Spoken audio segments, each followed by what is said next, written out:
Bonjour monsieur, je suis très heureux de vous rencontrer. Nous sommes avec Harold Colbert qui a écrit un livre extraordinaire. C'est l'entrevue de Saint-Cloud que je vous conseille à tous de pouvoir le lire. C'est un livre magnifique. Il va nous en parler un petit peu.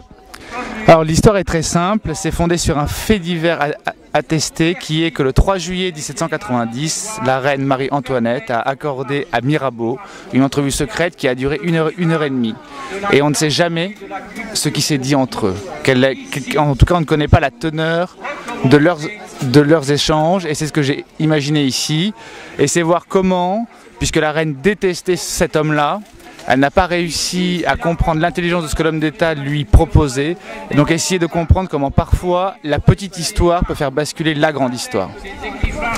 Moi j'adore l'histoire de France et surtout Marie-Antoinette. Marie-Antoinette, c'est un personnage incroyable et tout. Elle a été détestée, on l'a haïe, on l'a salie, on l'a humiliée et tout. Mais en vérité, tout ce qu'on a dit, les calomnies, etc., au contraire, c'était tout faux. C'était une femme incroyable. Elle avait un double visage. Oui, elle avait tout à fait un double visage, mais surtout, ce qui était très émouvant chez elle, c'est qu'elle est en permanence à contretemps. C'est-à-dire que lorsqu'elle devrait être reine, elle se comporte comme une sale gamine frivole, insouciante, elle sort, elle va dans les bals, etc. Et au moment où il faut qu'elle devienne une femme politique souple, elle devient une reine rigide.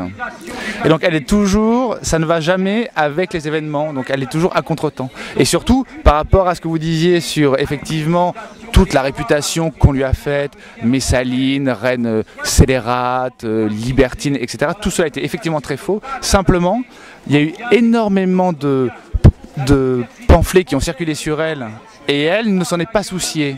Ce qui a été une grossière erreur parce que au moment de son procès, la Révolution l'accuse, ils sont juste allés piocher dedans et comme elle n'avait jamais rien fait pour démentir cela, tout le monde était convaincu qu'effectivement c'était vrai. Et alors, vous qui aimez l'histoire de France, moi je vous conseille d'acheter ce nouveau roman que monsieur Harold Colbert a écrit. C'est un chef-d'œuvre. Voilà. Un chef-d'œuvre, vous exagérez. Pour moi, c'est un chef-d'œuvre. Bon. Parce que moi, comme j'adore l'histoire de France, et je le conseille à mes amis qui vous regardent sur la télé d'Hakim. Merci beaucoup. C'est moi qui vous remercie.